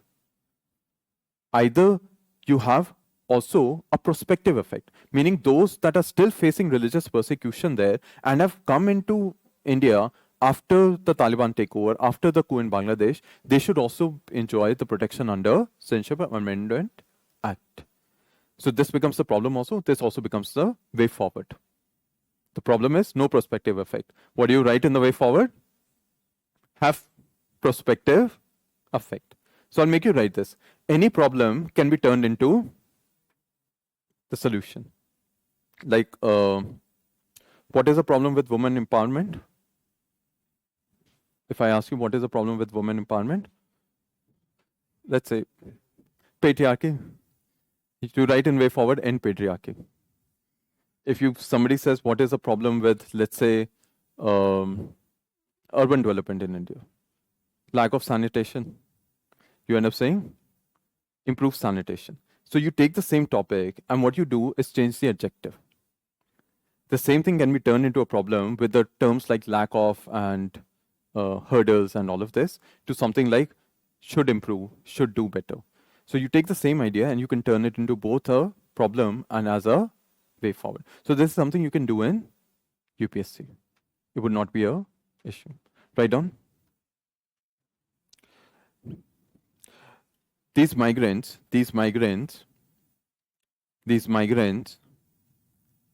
can enter India and apply for citizenship. These migrants can enter India and apply for citizenship. Apply for citizenship, even if they had entered, without travel documents. Even if they had entered without travel documents like passport and visa.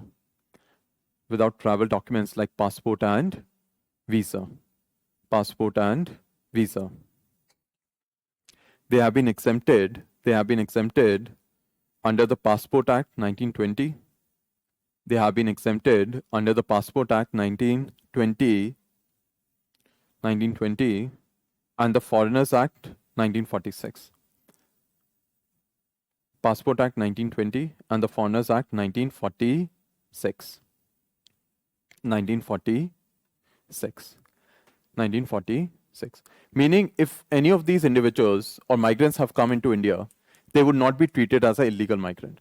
Because if you remember when you did citizenship, you cannot apply for registration or for naturalization as an Indian citizen if you have entered into India illegally.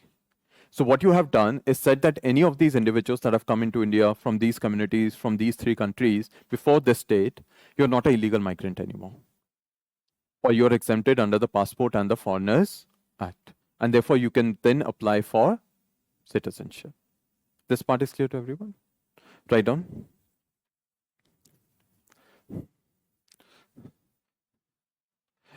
They would be eligible for citizenship. They would be eligible for citizenship after a residency of 6 years. After a residency of 6 years. So in brackets you write 1 plus 5. In brackets you write 1 plus 5. Residency of 6 years, in bracket 1 plus 5. While for others it is 12. While for others it is 12 years. In brackets 1 plus 11. 1 plus 11. 1 plus 11. So the 1 year is before you can apply, and then 5 years for your residency. So overall, therefore, you would have to live in India for 6 years. This part is clear to everyone? Okay. All right. These are the basic aspects of Citizenship Amendment Act of 2019. One of the things that happened, why the rules were required, but it's not going to be asked in UPSC and you won't have to write this, is how would you tell if somebody is a Hindu? If somebody comes into India, how do you tell whether they're a Hindu or a Christian or a Parsi or a Sikh or a Buddhist? How? Well, how would you know whether somebody is or not? It's not like you're going to ask them to recite the Hanuman Chalisa. It's not going to happen that way.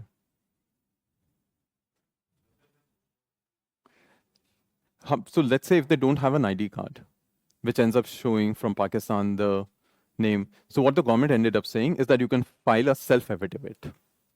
You file an affidavit in India, which ends up saying you're a Hindu or a Sikh or a Christian, and I've been persecuted in this country. And that would be enough. Supreme Court right now is hearing this, whether this can be allowed or not. That can you use this through self-affidavit? It's actually likely to pass. I don't think Supreme Court would end up declaring this to be null and void. This part is clear to everyone? Write down. Issues with the Constitutional Amendment Act 2019. Issues with the Constitutional Amendment Act 2019. Issues with the Constitutional Amendment Act 2019. 2019. 2019. One of the first issues with the Citizenship Amendment Act is for the first time in Indian history, we have actually made religion as a criteria for citizenship. Before this, there was never an identity factor. We never said that you belong to this identity, so you would get easier access to citizenship. You speak this language, you would get easier access to citizenship. You belong to this religion, you would get easier access to citizenship. For the first time, we have made identity in particular religion as a criteria for citizenship. It has never been done before. It went to the Supreme Court. Supreme Court has said that it is fine. It does not violate secularism. So for them, it is not a problem. This had to do with an issue that is there in Article 15. So the argument was made that it violated Article 15, Citizenship Amendment Act. Supreme Court said no, it does not violate, because Article 15 is only for citizens. The state shall not discriminate against any citizen on the grounds of religion, but you can discriminate against foreigners on the grounds of religion. Why? Because these people that have come are foreigners. They're not Indian citizens. So that was the argument made, but the Supreme Court said no, it does not violate Article 15. This part is clear to everyone? Like, that is why I don't make you write it as a issue. Why? Because the Supreme Court has said that it does not. But in some texts, you do find Article 15 written there. So don't write. Either you're correct or the Supreme Court is correct. You don't want to take that chance in UPSC exam. Write down. Write down the first point. It makes a cultural identity. It makes a cultural identity as a factor, makes cultural identity as a factor for citizenship, for citizenship, for citizenship.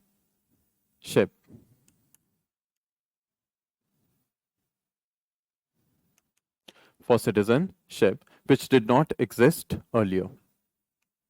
Which did not exist earlier. Which did not exist earlier. It makes religion as a criteria. It makes religion as a criteria for easier access to citizenship. It makes religion as a criteria for easier access to citizenship. For easier access to citizenship. Easier access to citizenship. Write down the next one. There is a lack of prospective effect. Lack of prospective effect. Lack of prospective effect. Lack of prospective effect. It does not protect minorities. It does not protect minorities that came from Afghanistan, that came from Afghanistan, that came from Afghanistan after Taliban takeover, that came from Afghanistan after Taliban takeover, 2021 in brackets, 2021 in brackets, or after the Bangladesh coup, or after the Bangladesh coup, or after the Bangladesh coup, COUP. So when Sheikh Hasina was removed, same thing. Right on the next point. It excludes Muslims. It excludes Muslims. It excludes Muslims and is seen, therefore, and is seen contrary, and is seen contrary to the principle of secularism, and is seen contrary to the principle of secularism. Principle of secularism. Principle of secularism. Do not use the word violate, because the Supreme Court has not said that it violates the Constitution. That's why you end up saying the word contrary, but not the word violate. Right on the next one. It does not acknowledge, does not acknowledge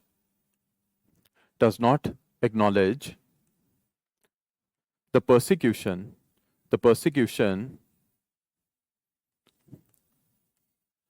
of Muslim denominations.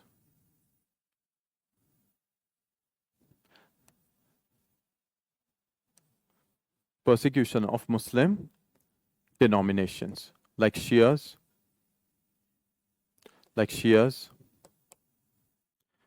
Ahmadiyas, like Shias, Ahmadiyas,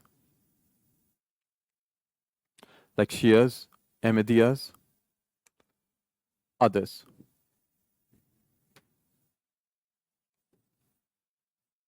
like Shias, Ahmadiyas, and others. So what has happened is that if you look at, let's say, Afghanistan, I don't know how many have read The Kite Runner. There's a film by Khalid Hosseini. So the protagonist of, I don't want to give away the story, but the protagonist of that book is actually a Hazara. Hazaras are actually Shias within Afghanistan. They have been heavily persecuted by the Taliban, which is Sunni. Same thing happens in Pakistan, where you have Shias and Ahmadiyas, which are being persecuted in Pakistan. Now, what is happening is that you're not acknowledging the persecution of Muslim denomination. They're also being persecuted on the basis of religion.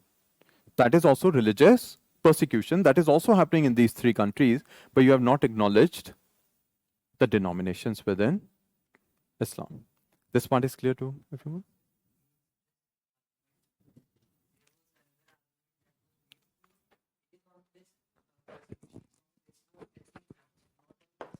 Yeah. And Ahmadiyas are not considered Muslims in either Afghanistan or Pakistan. But again, that's a lawyer speak. Right? In UPSC, you write it as a point. All right, write down the next one. Pakistan, Afghanistan, and Bangladesh. Pakistan, Afghanistan, and Bangladesh were chosen.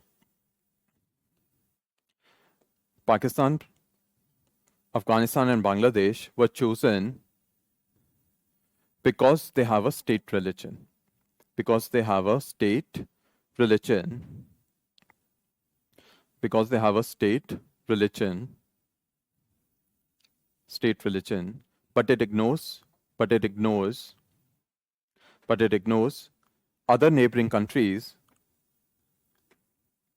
But it ignores other neighboring countries that have state religion, other neighboring countries that have state religion and persecuted minorities.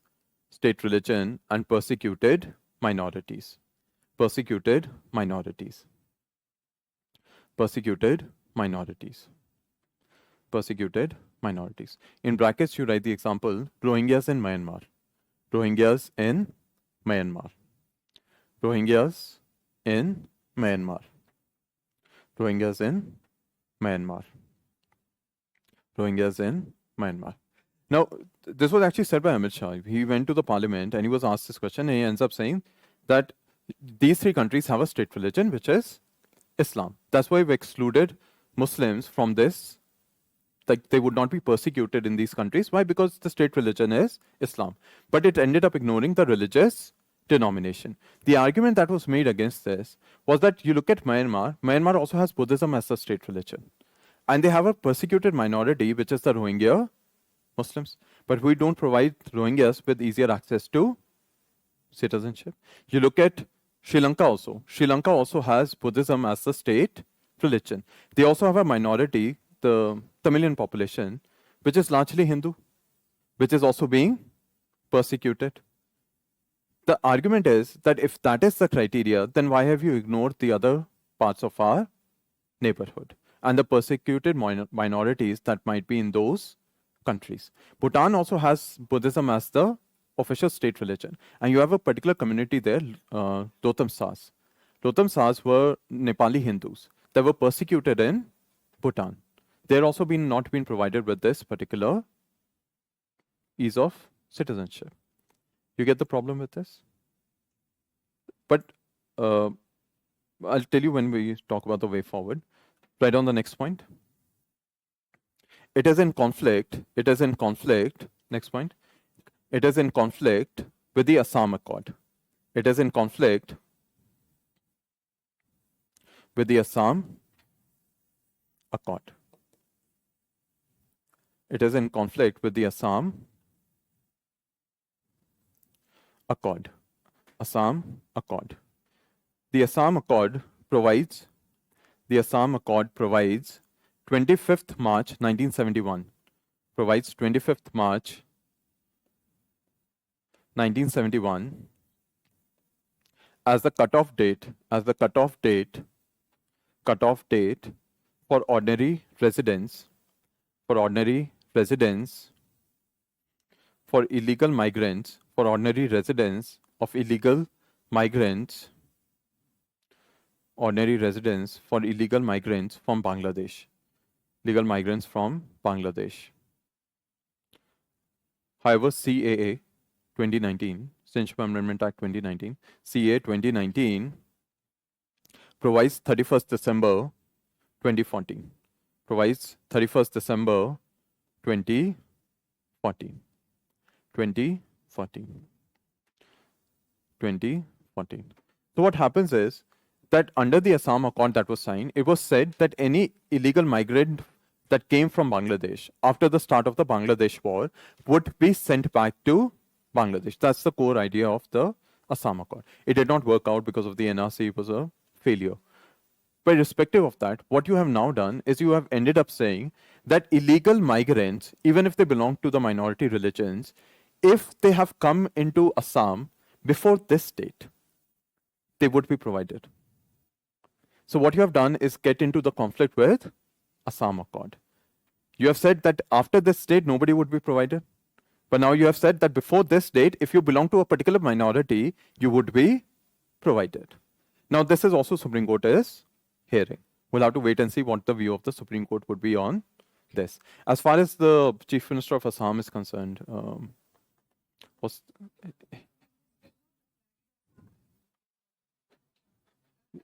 the act doesn't apply to these areas. So that is what he ended up saying, that the act would not apply to Assam, Meghalaya, and certain other states. The problem with that is, once they get citizenship, then they can settle. Then they can reside. This is the primary issue that has happened with the illegal migration into Assam. That even if you had come as an illegal migrant, if you end up giving them citizenship, they would be able to settle. Let's say I'll give you an example of this. You have ended up saying that Meghalaya is an exemption, or the northeastern states are an exemption, or Assam is an exemption. Let's say you end up adding the Rohingya Muslims here.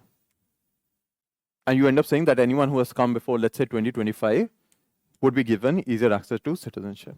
They would settle there, because that is where their ordinary residence would be. So it's like it's not going to work at the longer run. That is why the Supreme Court is hearing this case. So we'll wait and see, because they said in the rules that this is an exemption. This part is clear? You get the idea? Any doubts? All right. So these are all the issues with the Assam Accord. Citizenship Amendment Act of 2019. Any doubts on this? I'm not sure. I'm not sure of the name of the case itself. Oh, that was. You asked me after the class, I'll tell you. Right? I'm forgetting the name of the case, I'll tell you after the class itself. Right. Any other doubts? As far as the way forward is concerned here, there is not a proper way forward that you can end up writing. You cannot say that we should end up acknowledging in relation to the state religion thing. Like when you have written Rohingyas, you cannot make the argument that the Rohingyas should be allowed under the Citizenship Amendment Act, because a polity answer still has to be holistic. Rohingyas have been denied this because it is a security threat to India. So you cannot make an argument in a polity answer which might be conflicting with the GS3 answer. So what would happen is, my suggestion would be not to give a way forward on this. You just let it be. You end the answer here and do not take a stand on this, that this is how it can be improved. If you want to give a way forward, just write down way forward.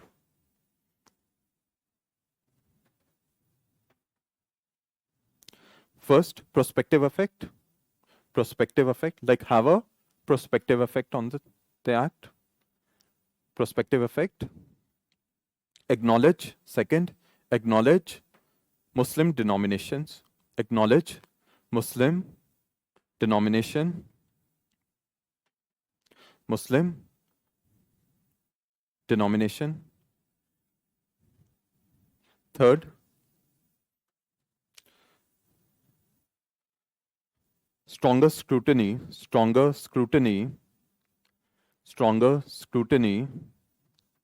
of illegal migrants and their documentation. Stronger scrutiny of illegal migrants and their documentation, migrants and their documentation and documentation.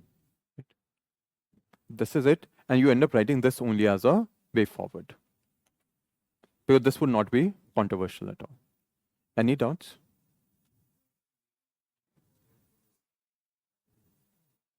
Back in with both the Citizenship Amendment Act and NRC. I can't say, but you ask me after the class. Right. Any other doubts?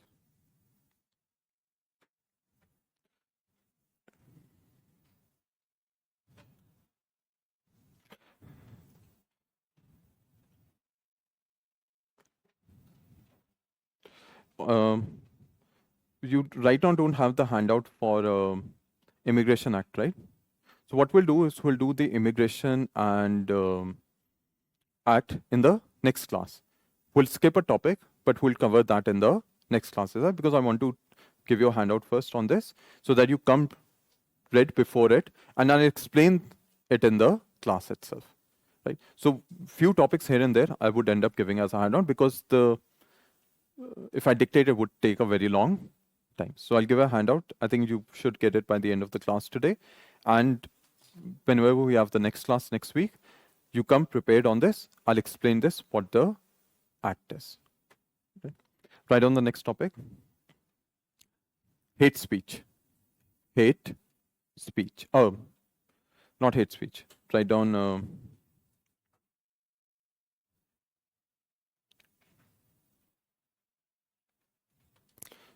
because we're going now in part 3, fundamental rights. So we're going to go by article. So we're going to talk about equality first, then we're going to talk about freedom, and then we're going to talk about relevant topics in relation to religion. One of the important topic is the Aligarh Muslim University case, that it has laid down a criteria under Article 30 as to what should be a minority institutions. Then we'll talk about Article 32. So that is the sequence that we're going to follow. Before we start with the fundamental rights, I just want to show you the various questions that have come for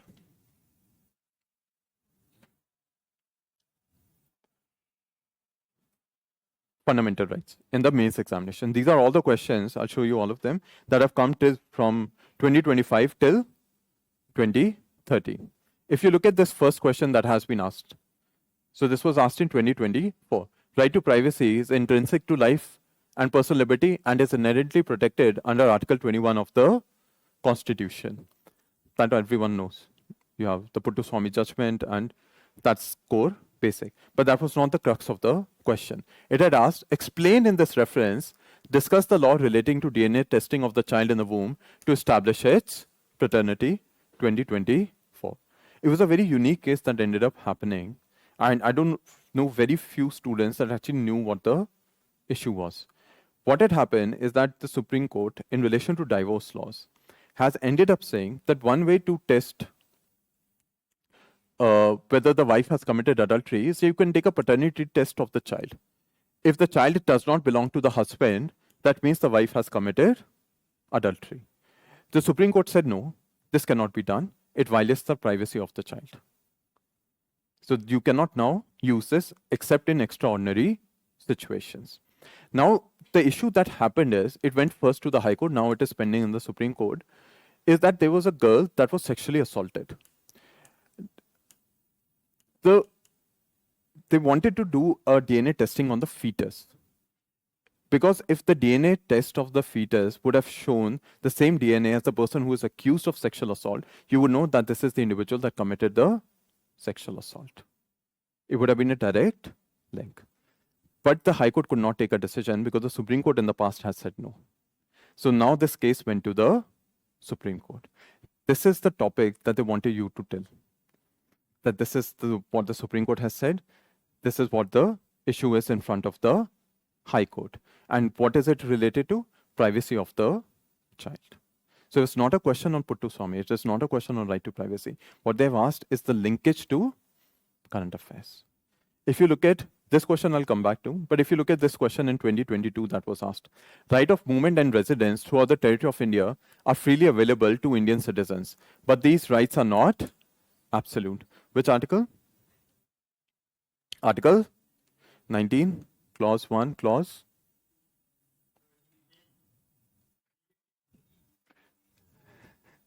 All right. That is why you need to know all the fundamental rights.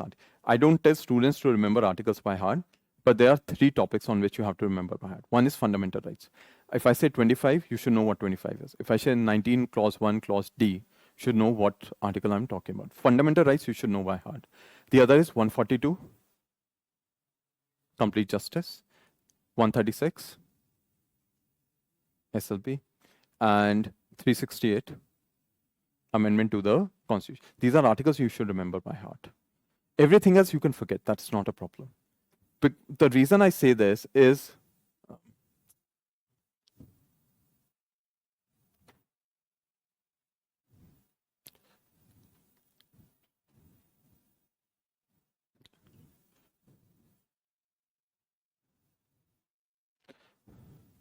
if you look at all the questions that have been asked, and I'm not going to discuss the prelims question, but if you look at the questions, they mention, these are only the questions on fundamental rights. They mention just article's name.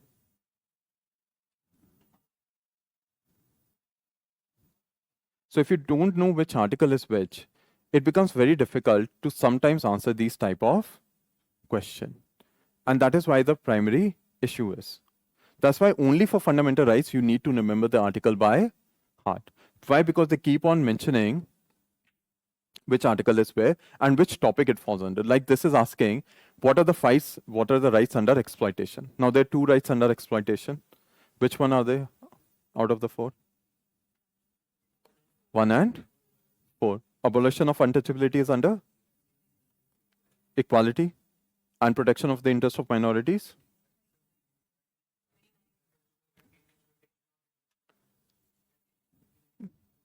Twenty-nine.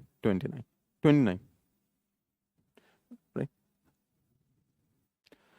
Those are all the, that's why I say fundamental rights articles you should remember by heart.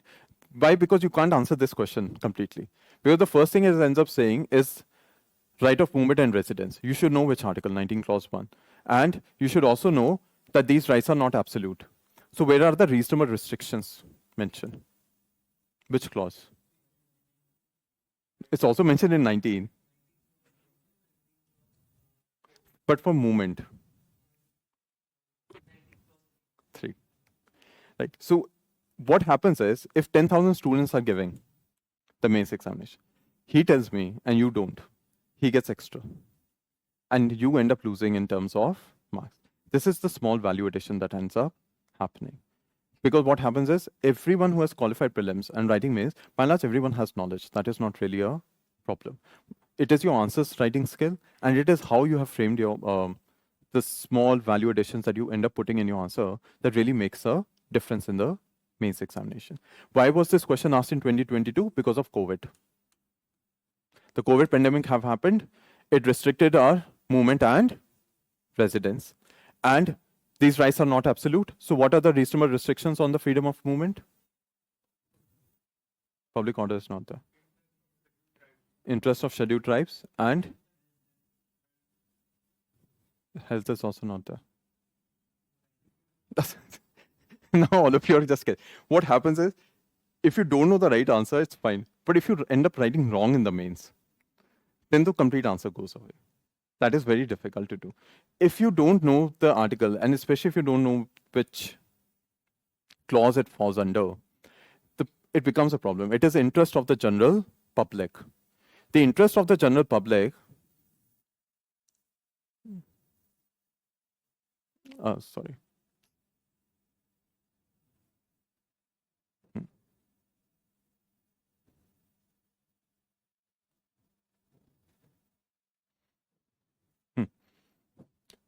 Where is it? Interest of the general public and in the protection of the interest of the scheduled tribes. Interest of the general public can include health also. So interest of the general public would also be public health. So our restriction from one state to the other during COVID was restricted under the Epidemics Act. Our ability to move from our home to outside was restricted under Section 144 of service. You needed to answer that because all of us were put in home during COVID. What were the laws that were used? What were the reasonable restrictions that were put on us under which we were denied our freedom? You needed to know that, and therefore this question came from current affairs. If you look at the next question, examine the scope of fundamental rights in light of the latest judgment on right to privacy. Puttu Swami judgment had come 1 year before that, and you had the question being asked. Does the right to clean environment entail legal regulations on burning crackers during Diwali? Discussed in light of Article 21 of the Indian Constitution. What had happened is the Supreme Court ended up saying you cannot burst Diwali crackers at all. Then they said only after 10, and then they said only green crackers. What they ended up using was both 21, right to clean air, and also Article 14 to everywhere they use, but 25 also, essential religious practices. Current affairs. This also, what do you understand by the freedom of speech and expression? Does it cover hate speech also? And why do films on India stand on a slightly different plane of expression? What had happened, there was a particular film, I think it was PK of Amir Khan, that got released. I think it was PK. And the argument was made that it made fun of Hindu gods. It went to the court, and the argument was, why are films able to have a greater freedom of speech and expression as compared to citizens? So what you needed to do was mention the Cinematographic Act, the Censor Board, and all of this. But the question actually came from current affairs.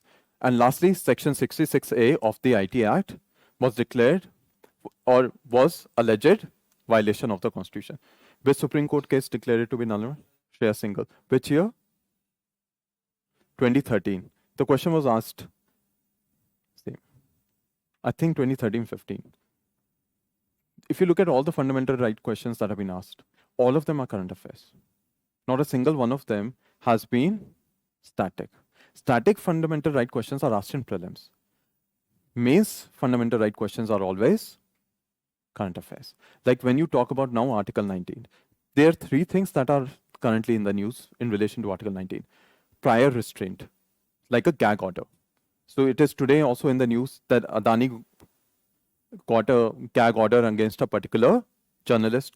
A gag order was also put on Ranveer Alabadia. Right? So these are aspects of prior restraint. The other is hate speech. And the third is sedition. You said? Personality rights. Personality rights also. So these are the topics that we'll cover in class. You also have the Aligarh Muslim University case, which will cover. There's a Vihan Kumar case in relation to Article 22 that will also cover. Then there is the issue of Maratha reservation being cancelled by the court. So that is in relation to Article 16. That also will end up covering in class. So the fundamental rights questions are generally current affairs driven. Parliamentary questions are static driven. Judiciary question would have both. They would have an aspect of current affairs and they would also have an aspect of static. Amendment questions are always current affairs. Static. You get, so once we discuss all the PYQs, you'll get on how to prepare also for each section. Fundamental rights questions are clear to all of you? You get the crux of the discussion? All right. I know all of you are waiting for a break, so we'll take a 10 minutes break. 15 minutes break. And what time is it? It's 5:10. So we'll meet at 5:30 then.